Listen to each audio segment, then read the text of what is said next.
Dobry wieczór, witam wszystkich. Jestem po montażu pompy ciepła Sprisan 16 kW.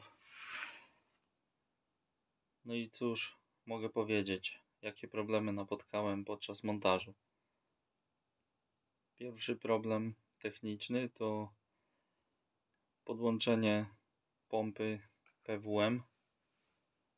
Chodzi o sygnał sterujący, którym zarządza pompa ciepła. Nie działa ta funkcja. Nie wiem dlaczego tak jest. Nie mogę tego ogarnąć. Pompa załącza się tylko w trybie auto. PWM nie działa. Kupiłem pompę IBO. I wam pokażę, jakie jest zużycie teraz. Odpalimy sobie pompę ciepła. Jest 20:55. Na dworze tak z 8 stopni 9. Chłodno jest dzisiaj. No i co? Bateria wytrzepana już. Praktycznie 13% zostało baterii.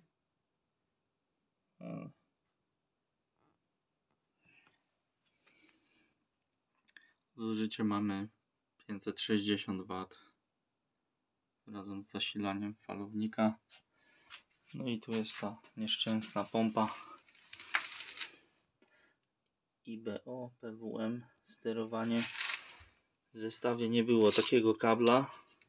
Musiałem dokupić ten kabel.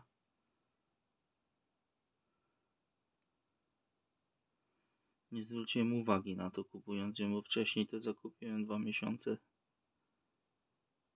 Czerwony jest wejście sygnału, czarny masa i żółty wyjście. To jest informacja dla sterownika o obrotach pompy, ale to jest niepotrzebne z tego co mi wiadomo. I wyjście z pompy ciepła, sygnał PWM jest podłączony do czerwonego i z portu COM sobie opisałem, kurde, skleiło się, port COM, brązowy kabel z czarnym, to jest masa i nie działa to. Przy odpaleniu pompy ciepła powinny się zaświecić wszystkie te kontrolki, 5 kontrolek na pompie, a działają tylko w trybie auto, tak jak jest ostatnie ustawienie.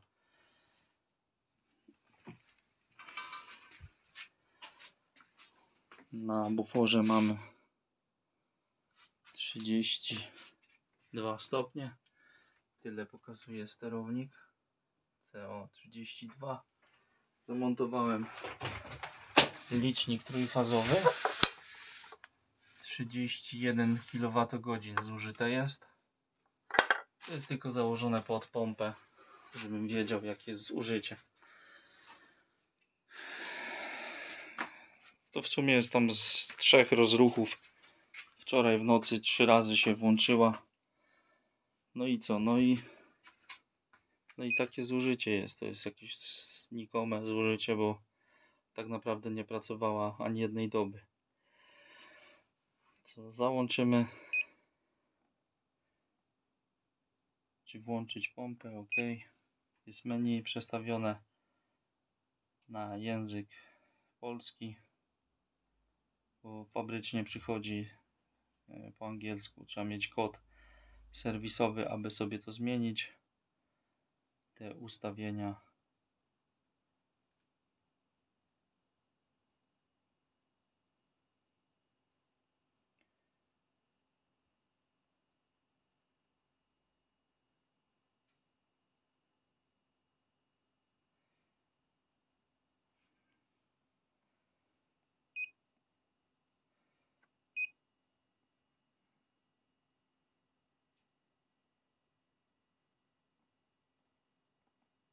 Jest teraz w trybie Eco.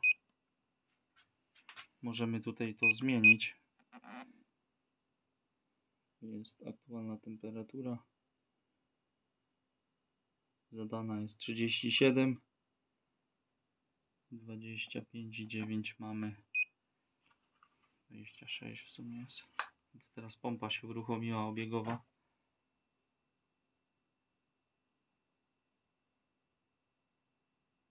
Pompa włączona. No i co? Pójdziemy na zewnątrz. Zobaczycie, jak to jest zrobione.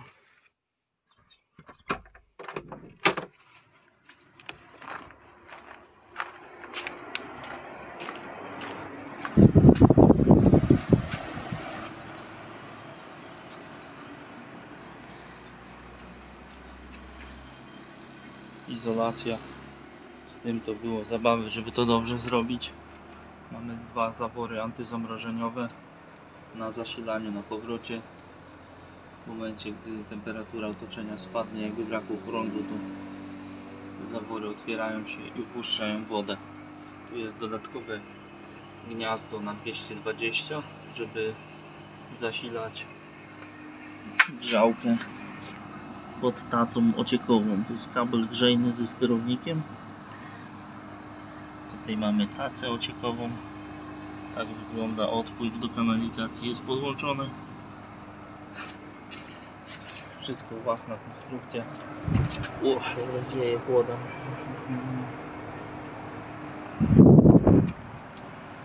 Mamy wyspawaną tacę.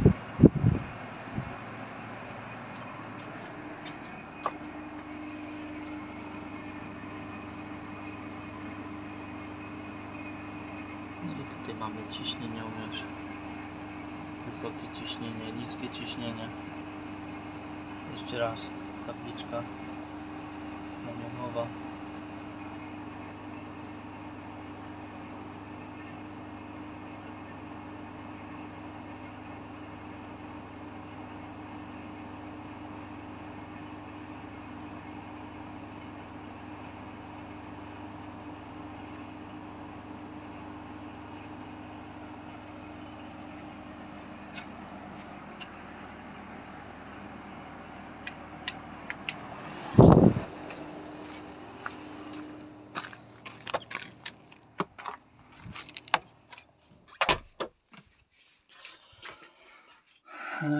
I jakie zużycie mamy przy rozruchu? Jeszcze kompresor jest, wentylator jest ustawiony w trybie Eco, czyli to jest teoretycznie najniższe zużycie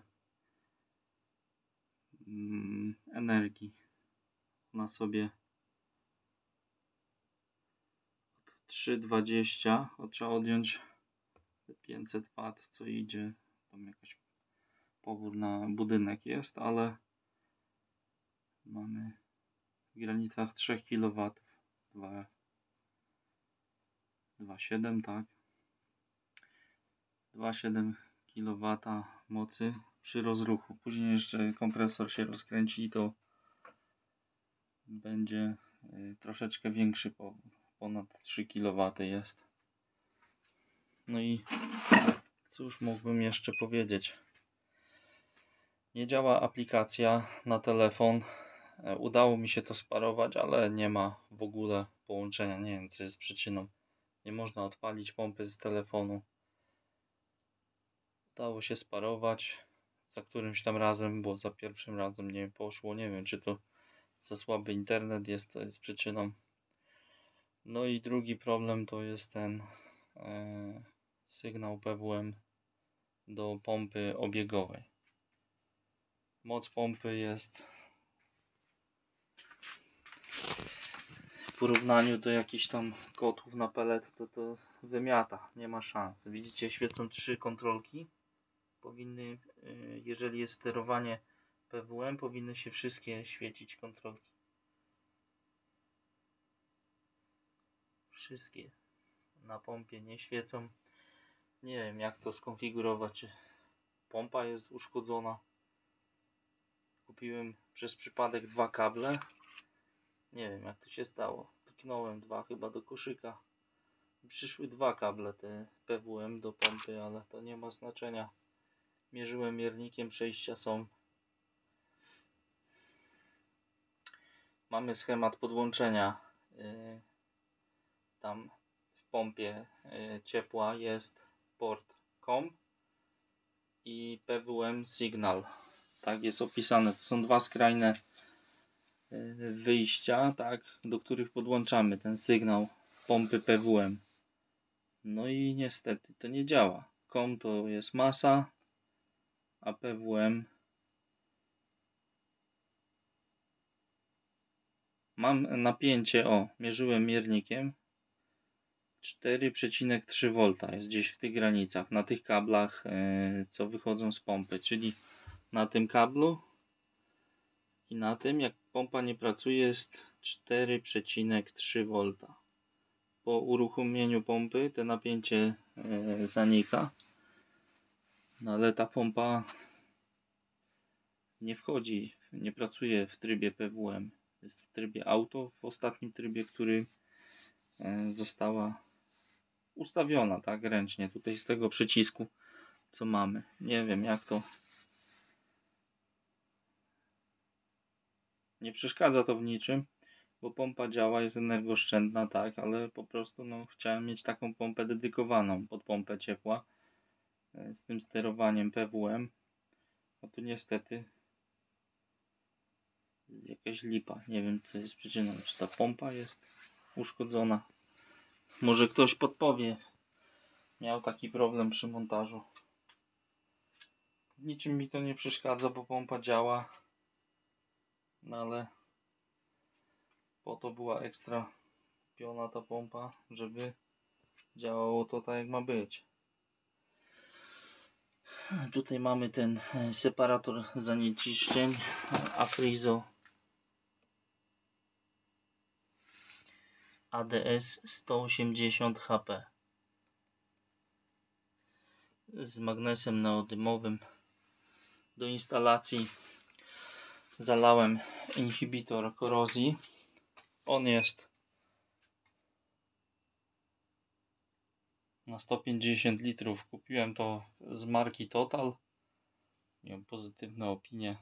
Kilka butelek wlałem, 4 do instalacji, bo mamy około 700 litrów wody. Po odpowietrzeniu grzejników, po wyczyszczeniu grzejników tą maszynką, co sobie zrobiłem, no po prostu grzejniki bomba, grzeją rewelacja. Jest znaczna różnica. Podłogówkę też przegoniłem, jest zupełnie inna wydajność układu. Jeszcze z baterii ciągnie 2,37 kW. Już jest na wyczerpaniu, ale zejdzie do zera i rozłączę ją po prostu z sieci 1,15 kW. Mamy troszeczkę teraz więcej bierze, można powiedzieć, że 3 kW pompa pobiera w trybie Eco. Jak uruchomię tryb normalny, wentylator, no to wtedy 4,5 kW ciągnie kompresor, cała pompa ciepła. No uderzenie jest potężne, po prostu budynek, taki zład wody, który jest w instalacji, to jest około 700-800 litrów, gdzieś tak w tych granicach, nie wiem dokładnie ile tego jest, ale po prostu pompa od świeżo napełnionej instalacji praktycznie w 40 minut gdzieś tyle jej zajęło czasu, żeby osiągnąć zadaną temperaturę. Wtedy było ustawione na 40 stopni.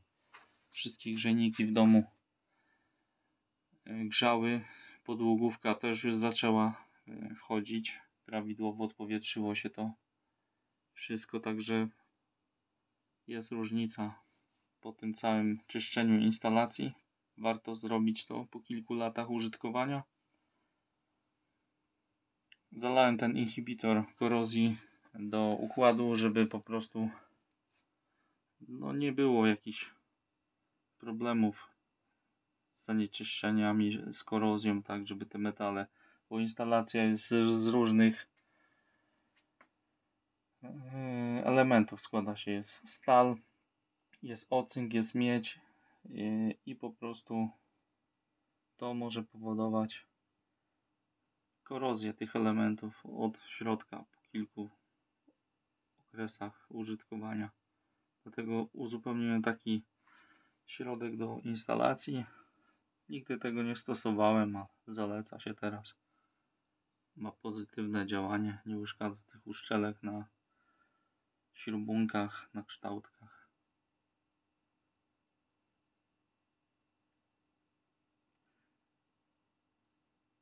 Zastanawia mnie tylko, jeszcze nie udało mi się zejść, bo pompa musi cały czas pracować, aby zeszła do tej najniższego poboru mocy, co jest na tablicy znamionowej. Tam jest 1 z hakiem kW. Nie udało mi się zejść do takiego poziomu. 2,5 to było chyba maksymalnie, z tego co pamiętam. Na razie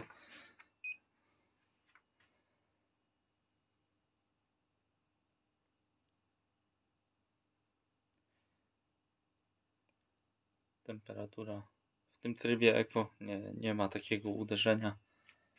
Mniejszy pobór energii, ale jest wolniejsze rozgrzewanie układu. Na początek można byłoby dać tryb normalny.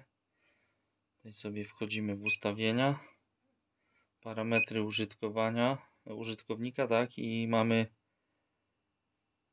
gdzie to było, tryb wentylatora, mamy Eco. To jest chyba złe tłumaczenie, bo to chodzi o kompresor też, pracy kompresora. Tryb Eco możemy wybrać, takie warianty mamy. Tryb nocny,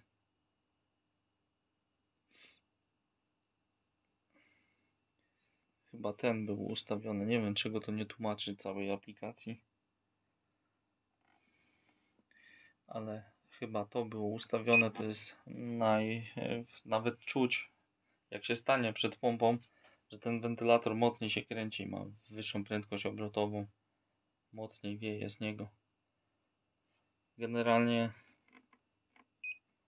większy pobór energii, ale no, dom 200 metrów zagrzało, można powiedzieć, w 40 minut od startu, tak, na tym odpaleniu. Mistrzostwo świata. Na kotle z peletem, no to trzeba poczekać. Jedynie co potrafi taką moc dać do układu, to kocioł gazowy. To on też bardzo szybko rozgrzewa bufor i całą instalację, tak. Potrzebuje też w granicach godziny czasu i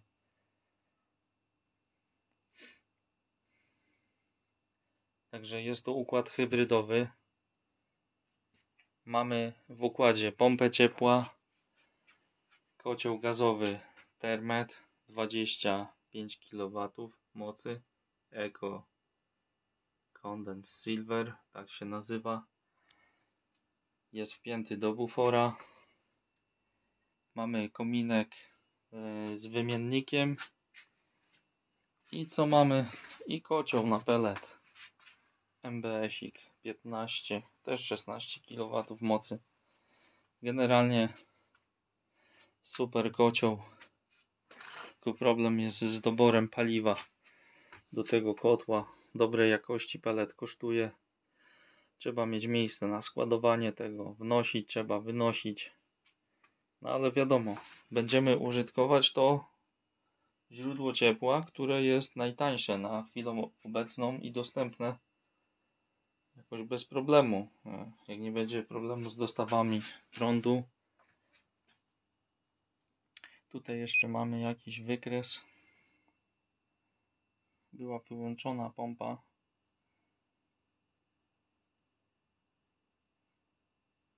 Praktycznie od rana nie chodziła. Wyłączyłem, bo w nocy 3 razy się uruchomiła.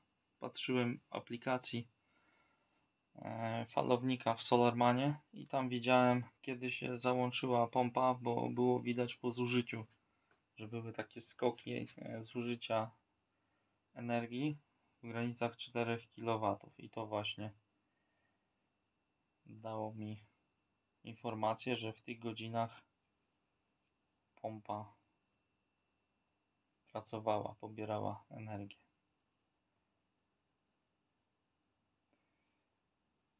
Bo pompa jest podłączona przez falownik. Dlaczego tak to rozwiązałem? Bo mam baterię, tak, korzystam z tego i wychodzę z założenia, już ograniczyło pobór energii z baterii, bo napięcie spadło. No i 550 W tylko ciągnie z baterii, bo już jest przy końcu. Ile zostało?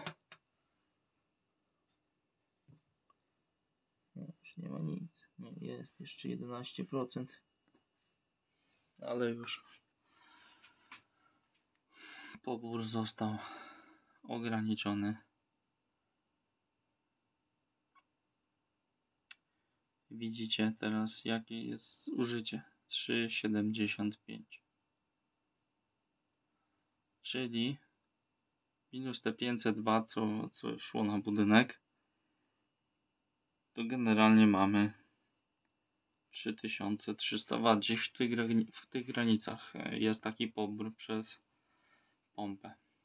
15,8 kW z Prisan. Także nie jest to mały pobór energii, ale z tego co mi wiadomo, pompa musi pochodzić kilka dni, żeby instalacja wygrzała się. No i wtedy musi chodzić na najniższych parametrach, żeby zeszła z tą mocą, tak? Ale to będziemy testować. Zobaczę, czy uda mi się zejść do tej minimalnego poboru, jaki jest deklarowany przez producenta. Bo myślę, że na początku w jesienne dni da sobie radę na takim niskim parametrze. Tym bardziej, że to wystarczy 35 stopni w taką pogodę jak teraz mamy, tylko żeby przełamać temperaturę. No i co? No i w domu ciepło jest. Nie potrzeba grzania po 50 stopni, bo to jest marnowanie energii. Instalacja jest teraz wyczyszczona, tak jak mówiłem, to zupełnie inaczej funkcjonuje. Wszystkie grzejniki grzeją, super się nagrzewają szybciej. Troszeczkę tego mułu było na magnesie tym neodymowym, który wrzuciłem do filtra. Dużej ilości nie było, ale to po prostu trochę było. Niektórzy na filmach, z tego co widziałem, to kosmiczne ilości tego ściągają. Jeśli chodzi o montaż pompy, nie jest jakiś skomplikowany. Jest to bardzo czasochłonne podłączenie, zrobienie sobie takiej podstawy tego postumentu, tej tacy ociekowej z odpływem, montaż tej grzałki ze sterownikiem. No wszystko jest bardzo czasochłonne. Możemy kupić to z gotowych elementów, ale to są zestawy uniwersalne, one nie pasują pod wymiar pompy. Trzeba tam coś kombinować. Nie podoba mi się takie coś. Ceny też są zaporowe. Miałem robić całą instalację w rurach plastikowych. Zgrzewarkę mam do tego, rury, kształtki, ale zrezygnowałem. Po prostu to jest krótki odcinek. Poszło 12 metrów rury miedzianej. Może metr z tego zostało. No to liczmy 11, tak. Dobrze mówię? Nie, źle, bo jedna rura ma 2,5 metra, czyli 4 rury poszły i metr z tego zostało. To 9 metrów, na ten odcinek do podłączenia. Kształtki. Samo podłączenie w miedzi, same rury i kształtki kosztowały 1300 albo 400 zł, jakoś tak w tych granicach. Śrubunki. No i do tego wiadomo, trzeba liczyć pompę obiegową, separator zanieczyszczeń, bo musi być w instalacji. Na schemacie jest to pokazane, że należy zamontować, jeżeli chcecie się cieszyć długą pracą pompy, no to należy takie coś stosować. Pompa jest wrażliwa na każdy syf w instalacji, dlatego było robione czyszczenie, ponieważ jest to zalecane przed montażem pompy ciepła, gdzie były inne źródła ciepła. Tym bardziej, że chciałem to zrobić dla siebie, bo widziałem, że już grzejnik dwa grzejniki w sumie mi przestały tak grzać konkretnie, już sprawność ich była znikoma. Czy to był na kotle gazowym, widziałem, że one nie grzeją tak do końca jak powinny. I dlatego zdecydowałem się na płukanie wszystkich grzejników, każdy z osobna. Robiłem to przez rozdzielacze. Mam tutaj wpięte zawory do rozdzielaczy, zasilanie, powrót i sobie płukałem tym każde piętro. Na każdym piętrze mamy rozdzielacz. Tu jest jeden, drugi jest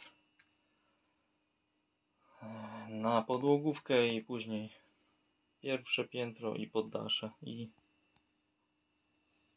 nie ma tu jakiejś filozofii z płukaniem tego, tylko jest to czasochłonne, ale warto raz na jakiś czas to zrobić. Bez puszczania wody przeganiamy ją, każdy grzejnik po kolei, każda sekcja z podłogówki po kolei. No i sprawność instalacji jest nie w porównaniu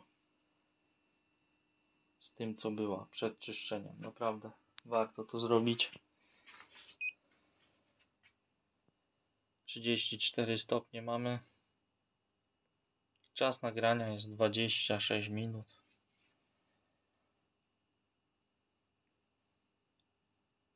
No nie jest takie duże uderzenie tej pompy w trybie Eco.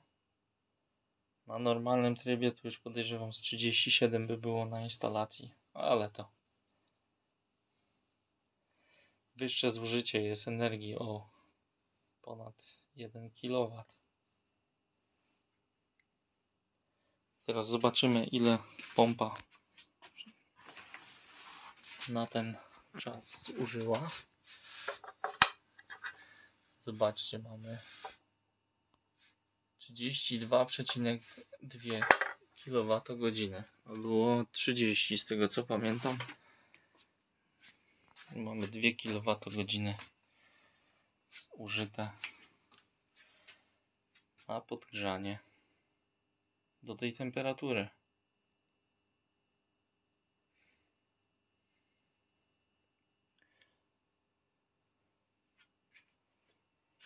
Jeszcze możemy wyjść na zewnątrz. Zobaczymy, jak cieknie woda do tacy ociekowej.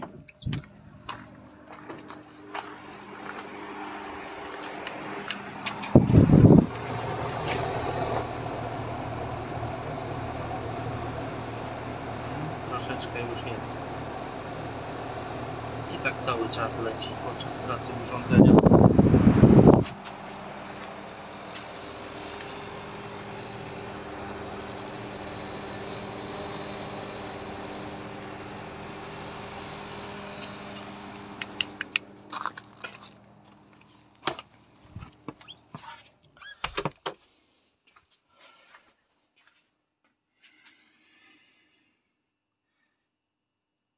Pobór energii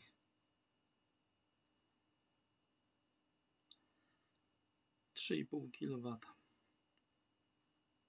500 W na dom szło. Mamy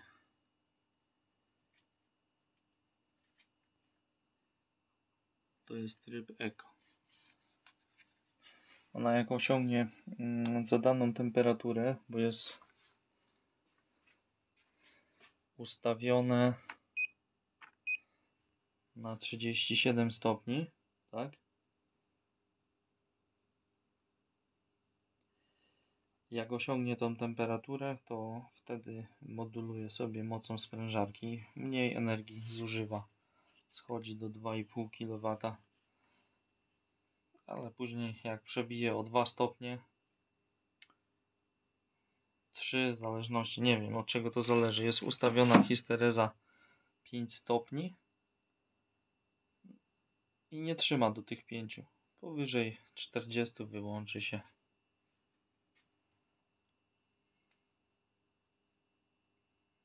chyba jest wartość teoretyczna jakaś, nie wiem. Generalnie urządzenie fajne, godne polecenia. Nie jest skomplikowane w montażu. Taki monoblok. Ja nie wierciłem żadnych otworów przez ścianę. Miałem tutaj wyjście 110 zrobione. Tu był odpowietrznik, tak? Nawiew świeżego powietrza. Ja to zdemontowałem i sobie wpuściłem rury. Otulina jest zrobiona z takich pianek. Jak tutaj mamy pierwszą warstwę, druga warstwa jest kauczuk i później trzecia warstwa kauczuku. I wszystko jest zaizolowane folią aluminiową, żeby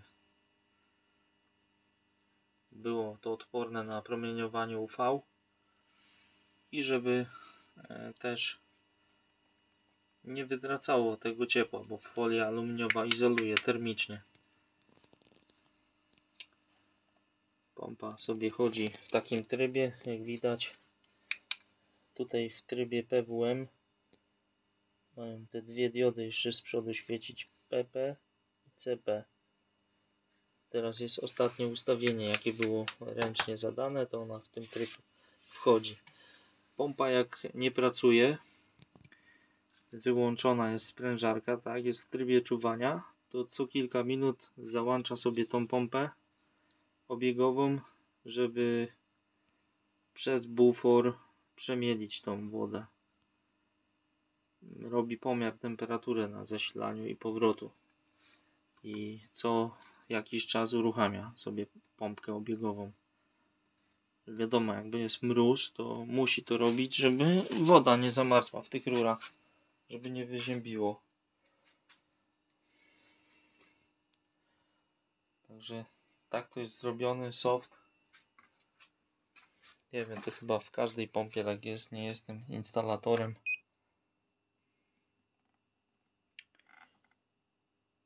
Mamy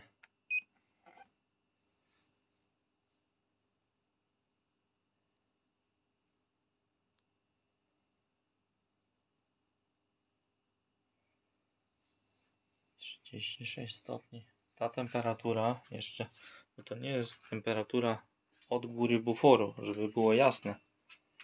Ten czujnik z pompy ciepła, który idzie, jest tutaj na dole, na powrocie. Ja go zamontowałem nie na samej górze, bo mógłbym tak zrobić, jak jest w instrukcji, ale mi chodzi o to, żeby cały bufor od góry do dołu był wygrzany. Te 500 litrów wody ma być zagrzane. Niektórzy montują ten czujnik wyżej i wtedy pompa momentalnie osiąga tą zadaną temperaturę. To jest niedobre, bo chodzi o wyłączanie się pompy. Ona nie może taktować. Chodzi o żywotność sprężarki. Takie wygrzanie bufora, tak, o tej pojemności pozwoli na przestój na ponad godzinę co najmniej. Także to nie jest szkodliwe dla pompy ciepła, że ona się rozłączy i będzie przestój. Popracuje tyle. Co innego, jakby się w czasie godziny 3-4 razy uruchomiła, no to wtedy skracamy sobie żywotność kompresora.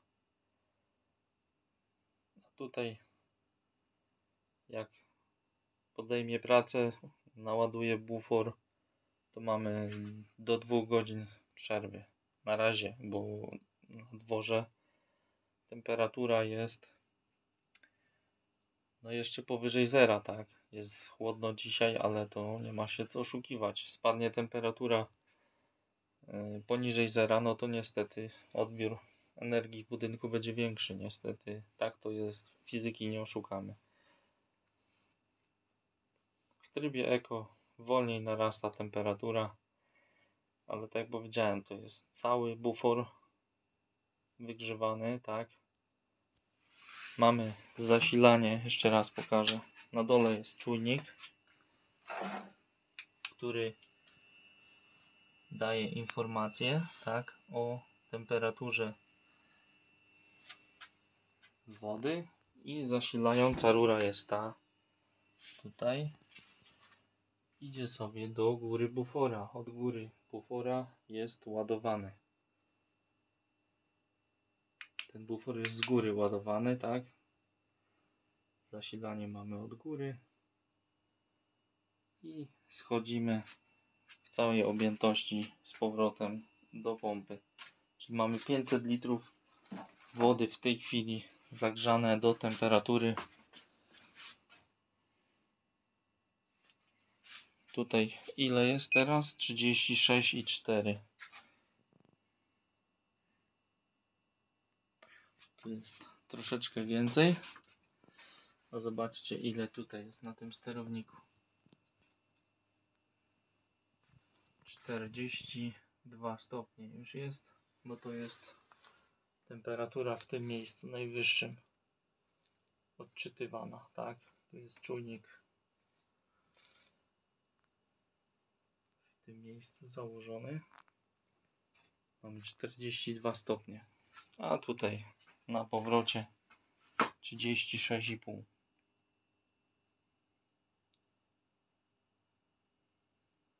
Muszę jeszcze wszystkie rury odizolować, co są podłączone do bufora, żeby nie było strat energii, bo tu za gorąco się robi w tej kotłowni. Jak pracuje, to co chwilę uruchamia się to jest tutaj ciepło.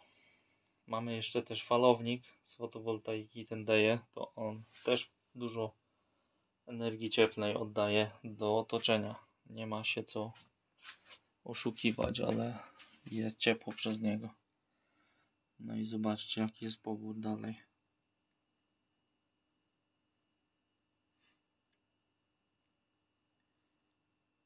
Trzy 3,5 kW idzie. Bateria już ograniczyła. Wszystko idzie z sieci.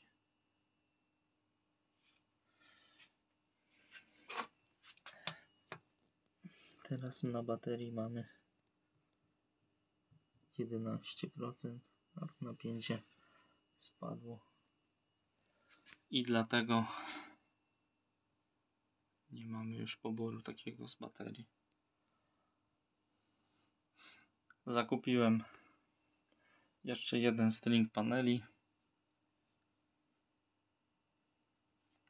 Chcę dołożyć do instalacji, aby było w granicach 10 kW piku. No bo to jest takie minimum z minimum. 6 jest za mało. Przy tych urządzeniach co jest. Tym bardziej, że teraz cień, słońce jest niżej, cień pada na instalację i ta produkcja nie jest od samego rana, tak jak było wcześniej, jak było słońce wyżej. Już mamy zacienienie od choinek, od sąsiada z budynku. Niestety muszę dołożyć jeszcze jeden string, tak żeby było prawie 10 kW mocy. Z tej realizacji to nakręcę jakiś film. Będzie to zrobione na takiej wiacie, na śmietniki. Można powiedzieć, że to będzie takie pomieszczenie gospodarcze. O, i na niej chcę ustawić 7 paneli. 5 na dachu i 2 na pion na ścianę. Nie wiem jak to jeszcze wyjdzie, na razie mam taki zamysł. Panele już kupiłem w dniu dzisiejszym. Nie wiem kiedy to zajdzie, ale jeszcze trzeba będzie zrobić konstrukcję. Gotowy garaż nie wchodzi w grę, bo to nie pasuje mi strona drzwi, otwarcia bramy, tak. Muszę to zrobić pod własnym kątem użytkowania. Co na dzisiaj tyle. Jakby ktoś mógł podpowiedź małą dać, co z tą pompą obiegową, dlaczego nie mamy sterowania PWM.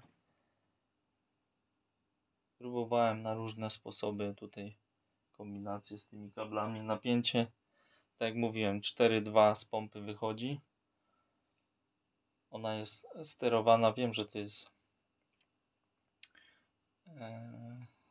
sygnałem PWM, to napięcie nam nie chodzi o wartość napięcia, ale tu nawet w instrukcji pompy jest też podane napięcie, że do 5 V